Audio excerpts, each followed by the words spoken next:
இப்போ ரீசெண்டாக தமிழ்நாட்டில் நடந்த ஸ்கேம்ஸ் நிறைய ஸ்கேம்ஸ் எதுனா வெட்டிங் இன்விடேஷன் ஸ்கேம்ன்றது நிறைய நடந்துட்டு இருந்துச்சு.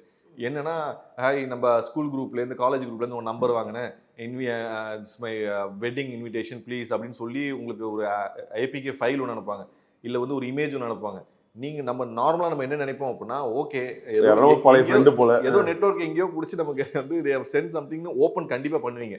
ஸோ அந்த அட்டாக்கரோட அப்ஜெக்டிவே அதுதான். உங்களை ஏதாவது ஒன்று சொல்லி உங்களை வந்து அட்ராக்ட் பண்ணுற மாதிரி ஏதாவது ஒன்று சொல்லி அதை கிளிக் பண்ணி அவங்கள ஓப்பன் பண்ண வச்சிடணும்.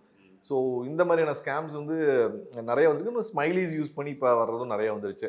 ஸ்மைலீஸை நீங்கள் ஓப்பன் பண்ணீங்க அப்படின்னாலே பின்னாடி ஆக்டிவேட் ஆகிற மாதிரி.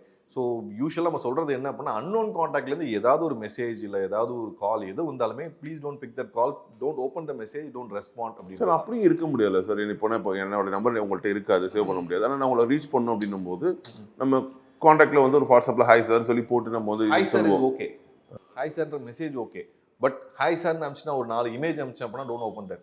ஓ ஓகே, அது அந்த பிடிஎஃப் டாக்குமெண்ட். ஏன்னா இப்போ பிசினஸ்ல இருக்கவங்க அதெல்லாம் தடுக்க முடியாது சார். இன்வாய்ஸ் அப்படின்னு சொல்லி அனுப்புவாங்க. என்ன இன்வாய்ஸ் அனுப்பிச்சிருக்காங்க ஓப்பன் பண்ண ட்ரை பண்ணுவாங்க. இல்லை வந்து எக்ஸல் ஷீட் ஏதாவது அனுப்புவாங்க. அந்த மாதிரி அன்னோன் காண்டாக்ட்லேருந்து அட்டாச்மெண்ட்ஸ் வந்துச்சு அப்படின்னா கொஞ்சம் கேர்ஃபுல்லாக இருக்கணும் நம்ம.